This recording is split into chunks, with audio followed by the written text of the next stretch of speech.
Islam and greetings. Princeanaelbey, Divine Prince of the Divine Theocracy of the Moorish Science Temple of America. And I pray that you all have been doing pretty good. I've been doing some things here of late. I'm going to share with you all in this session some of my personal experiences growing up here in Egypt. It was fun, and the only other place I can compare growing up in Chicago to would be Brooklyn, New York. We lived just off Flatbush Avenue in Brooklyn. The Bushu Moore, my father, he was a brick mason. He was a builder. And I am the son of a builder from a race of builders. And he got a job in New York. So we left D.C. and we used to live on 3rd and Bates. I visited the old neighborhood while I lived down there. The building I lived on, it was on the corner, and they repainted the building. It used to be a red brick building, and now it's painted gray or black or something. But it sat right there on the corner. Our next door neighbor, down in D.C., her name was Ms. Ola May, and she had a beautiful collie named Fritz. Our babysitters, they were a brother and sister duo, and their names were Jackie and George. They lived right across the street from us on 3rd and Bates. So after my father got a job in New York, we jumped into Packard and headed up Route 1 because there was no interstate then. And Route 1 took you all the way there. It was farmland and pasture land back then. No buildings or developments.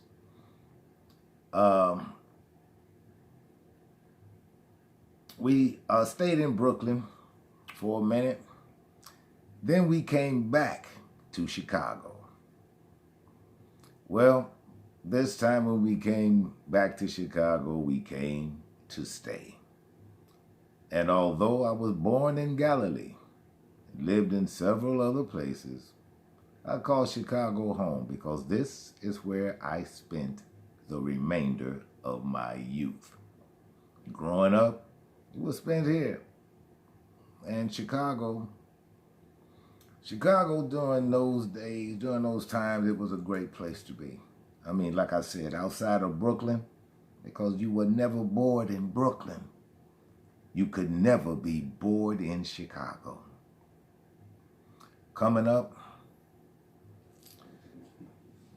you knew how to get everywhere you wanted to go in Chicago on the CTA by the time you were 12. There was no place you couldn't get to. At that time, the great emphasis was put on how well you could get around this town by yourself. I mean, we didn't make fun of the kids we used to see on the bus who, still had their mothers, get on the bus with them, Yeah, not everybody developed at the same time.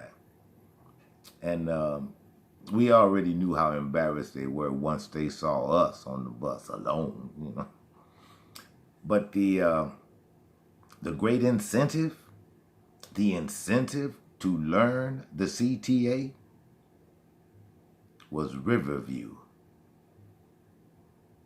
I think it was the only amusement park in the city. Now they're all on the outskirts of the city, and they got names like Six Flags and stuff. But Riverview was the incentive. Riverview sat on Western Avenue and Belmont on the north side, the northwest side of the city. Of course, DeVry University is there now, along with a police station. And but this was a great place to grow up. You knew how to get it. You learned how to get around. The people in the neighborhood, even the bums, the so-called bums and winos, we learned early because we were trained by the men and women who raised us. And while at some point we would make fun of the bums and the winos, and we were taught not to make light of someone's situation until you learn why they are in the condition they're in now. So we learned that early. We learned it early. And of course, everything was different because the city was run by Mayor Richard J. Daley. Again, he was the only Democrat who I can remember who was worth anything on the 5th floor in City Hall. Even the cops were different. And at that time, there were I don't know if there were any Asiatic cops on the police department. I don't know. I didn't see any, or I saw them rarely. But they weren't in the patrol cars patrolling 39th Street. I didn't see them. Because at that time, before they began establishing the divide between the policy enforcement agencies and the citizenry, I'm going to give you an example of what life used to be like here in Chicago. And this is right during the so-called racial strife that existed here. Well, and there was some racial strife, but all in all, the city of Chicago was pretty much like every place else. People were people, and that's all you could count on. But where the cops were concerned, this is how life used to be. And I mean for Asiatics on the south side, west side of Chicago, with nothing but amalgamated Moors as cops. Cats like Paul and Reggie, those cats, those were the big boys. They were in high school. And at that time, they had processes, and so they put that do-rag on to protect that process. They had full-length black leather coats, and they'd be under the street lights, and they'd be doo-wopping. They would be singing Under the Boardwalk and songs by the Drifters. Curfew was enforced in Chicago at one time. Now these are high school boys. These are big boys. Me and my brother, one of my brothers, we'd be hanging out the 3rd floor window watching them. And those boys could blow too. A lot of these corner boys, they could blow. And cop would come by. He would come straight down 39th Street, walk in front of Phillips High School. I mean, he'd see them because they'd be right there on the corner. Right there on the corner, right there in front of Nick and Angels. And cop would come by. His name was Taylor, the cop. His name was Taylor. He'd come by, stand there and listen to him croon for a minute.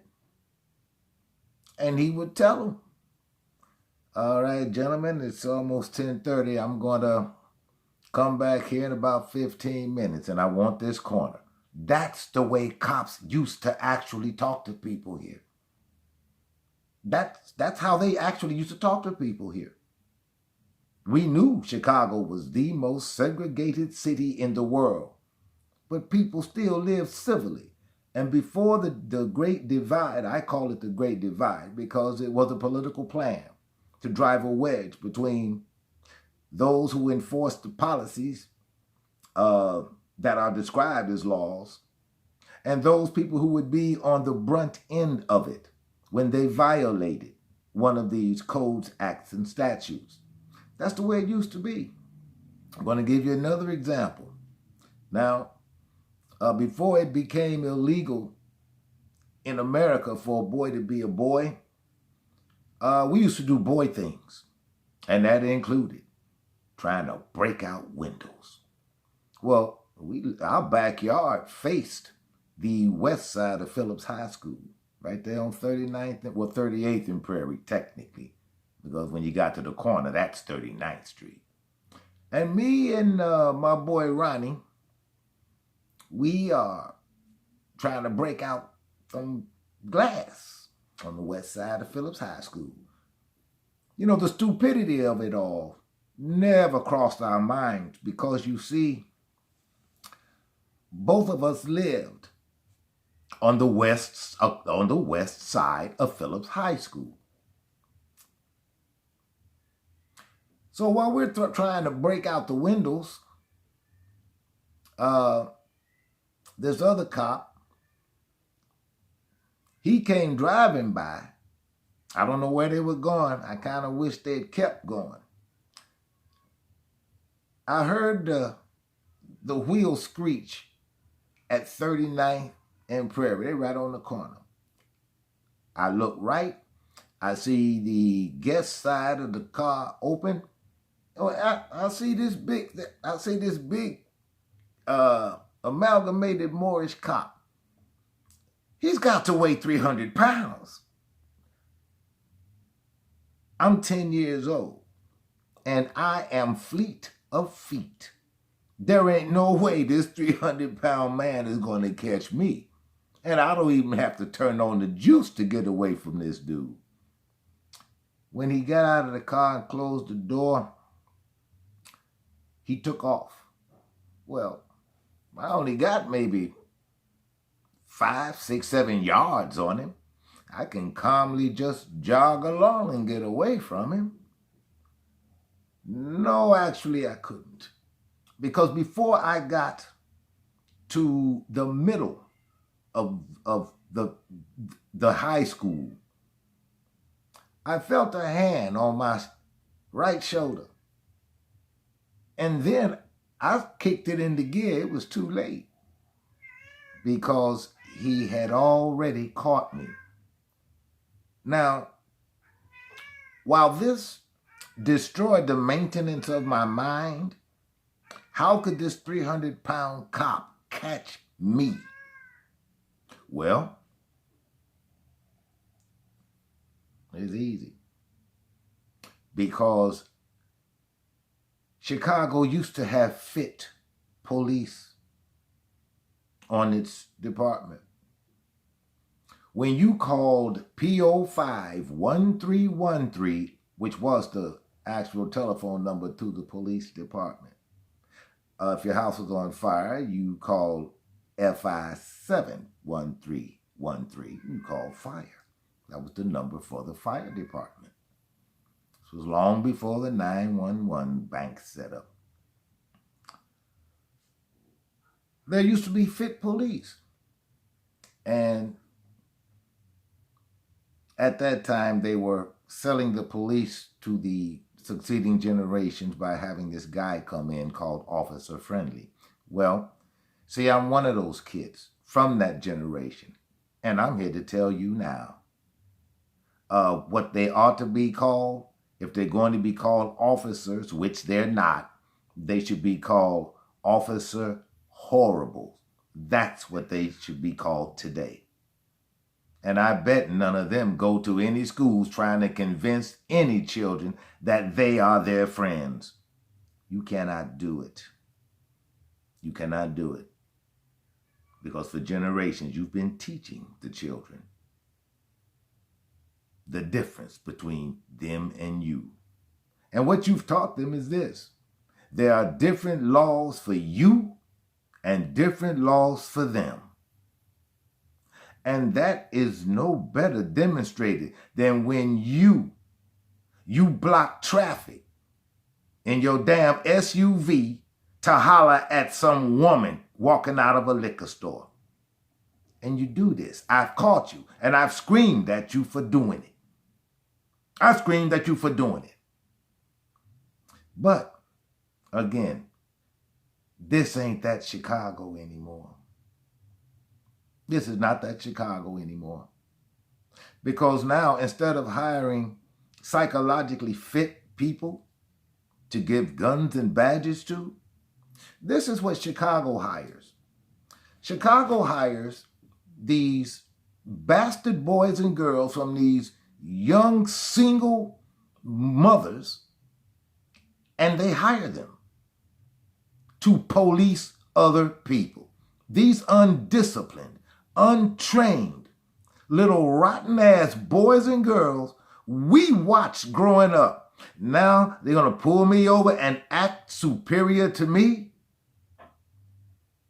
This is what Chicago is now. And if you look, go down to Superior Street.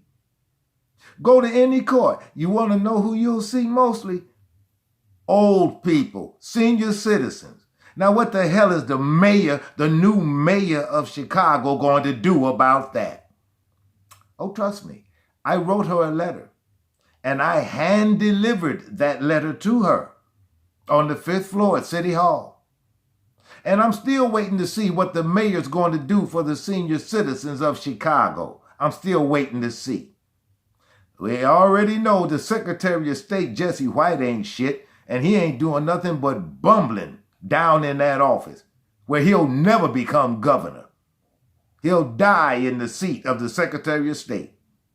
Because for those of you who don't know or understand Illinois politics, historically, whoever sat in the Secretary of State's office, that it was a guaranteed ride to the governorship of the state of Illinois.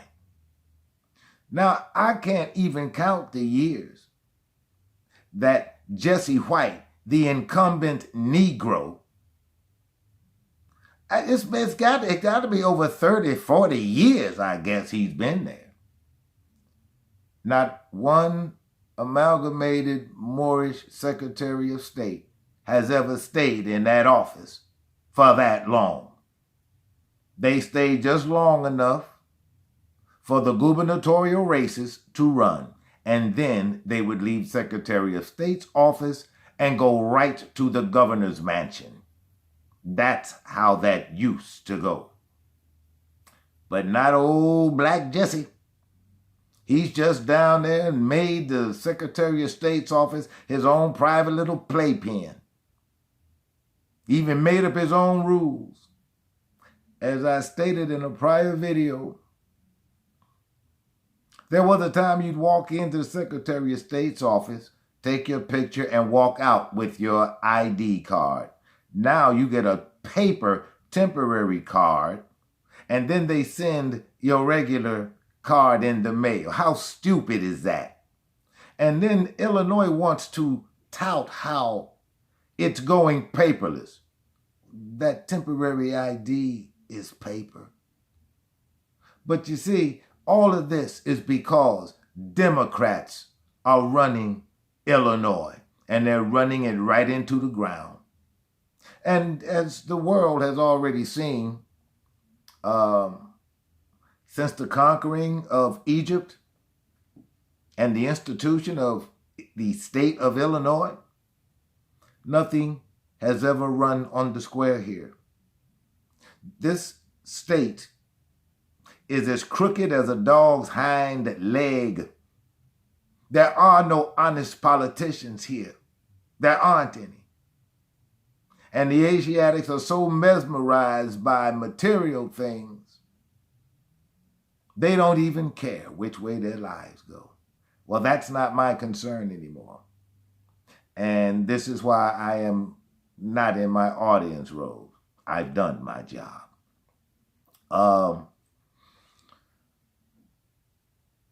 Chicago was such a great place to live. Everybody's here.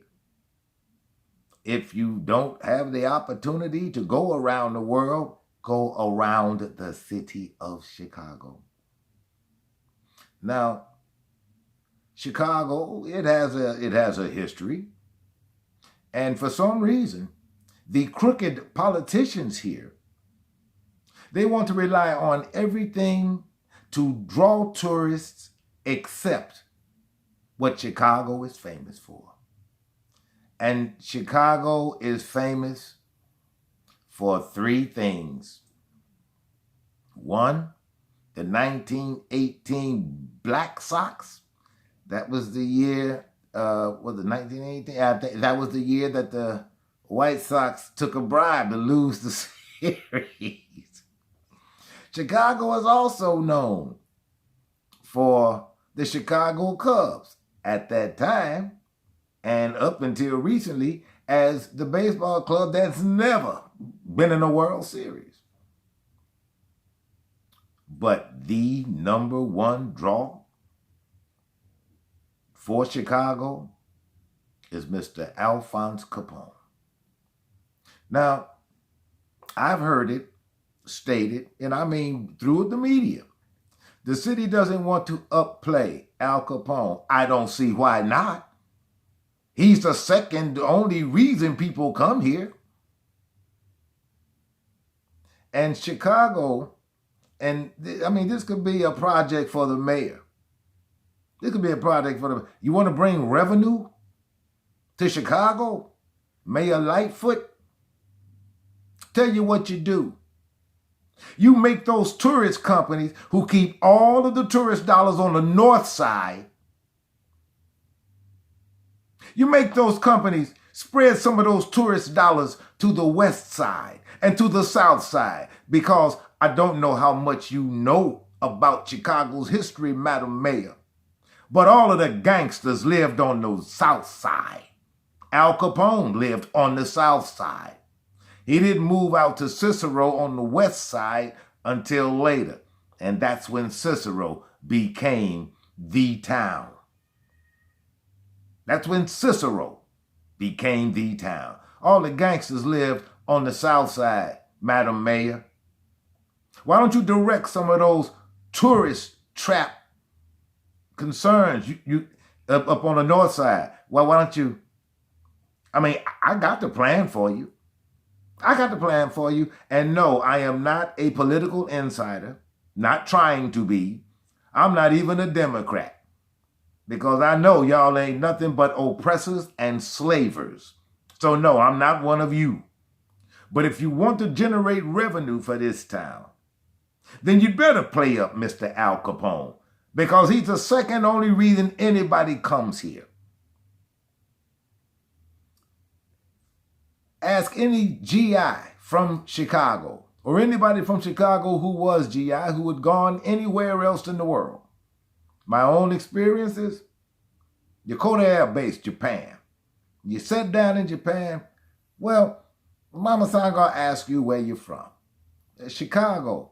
Ah, you gangster. You know Al Capone. That's the second only reason that they come here, is because of Chicago's history. And you idiots don't have the common sense to capitalize on it. I see you actually did away with the garage where the St. Valentine's Day massacre happened down there in Old Town. I see you completely just did away with that, huh? There are a few speakeasies here. And you ought to open them up to the public. Let people know that they're there. There were a lot of speakeasies on the south side, Let the buses roll this way. I'll take you to most of them during the Prohibition era. See, Chicago's full of shit. I'm waiting to see just what this mayor is made of. She's brand new. She's got cops who do nothing but harass senior citizens. I want to see what she's going to do about that first. I'm going to follow up my letter to her. But Chicago was a great place to grow up. I got sidetracked there for a minute, but there was no place better in my mind than growing up here. Growing up on 39th Street, well, living between Indiana and Wabash, it was all that boys could ever dream of. Because, you see, we used to go to the 38th Street Y, over there on 38th and Wabash, the YMCA. Run track, go swimming, play ball. It's great. Around the corner in the alley from the Wabash Y was the Old Dutch Pop Bottling Company. And directly across the street from the Old Dutch, from that alley where the Old Dutch Pop Bottle garage door was, directly across the street to the south was the Goldenrod Ice Cream Company. And you'd see those green trucks with the gold brocade on the side that said Goldenrod Ice Cream. Those boys on the docks, they would wheel out those trucks of ice cream. Well, it was all you could ever ask. You leave the Y, you see the crates of Old Dutch Pop sitting in the doorway of that garage door. You know they're waiting for pickup. The best flavor, I don't care who you were, the best flavor was Old Dutch grape. You had to have grape. It just didn't go good with a float. I just never took to it like that. So there'd be about 6 or 7 of us. 3 of us would go down the alley, past the Old Dutch Pop bottling place. And then 3 of us would go hit the docks at the Goldenrod Ice Cream Factory. I mean, they were just sitting there on the trucks. I think my oldest brother, instead of getting pints like we always did when we, snatched a few, this boy gets a half-gallon carton. He gets a half-gallon carton, and guess what? He got caught. He got caught. You're on your own now, pal. You see, you should have stuck to the plan. You're on your own now. So we left him. Because, you see, we lived in the neighborhood. And if that old man Henry, he knew we took those pops. Just because he wasn't sitting in that chair on the other side of the garage door, just because he wasn't sitting there, he knew we lived in the neighborhood. And if Mr. Henry, because everybody was Mr., Miss, or Mrs. back then, your mama and your daddy's friends come over, I see this nonsense now. You calling your mama and daddy's friends by their first name, you would need orthodontia work. Your jaw would have to be reset. And if you were ever able to see out of that right eye again, you need a specialist because you didn't do that. You didn't do that. You didn't dare call your mama and daddy's friends by their first name. They ain't your peers. They were not your peers. They were not your little friends. You did not call them by their first name. That was a felonious no-no. Didn't do it. You just didn't do it. And when you saw those two grown folks in that room talking, you found yourself someplace else to be. You know why? Because little ears have big mouths. That was the rule we got. That was the rule we got. I will be back with more about growing up in Egypt. In the meantime, you all enjoy this. Like, share, subscribe, and I shall return. And don't forget, you be good to one another, you love one another, and you protect each other. I bid you peace.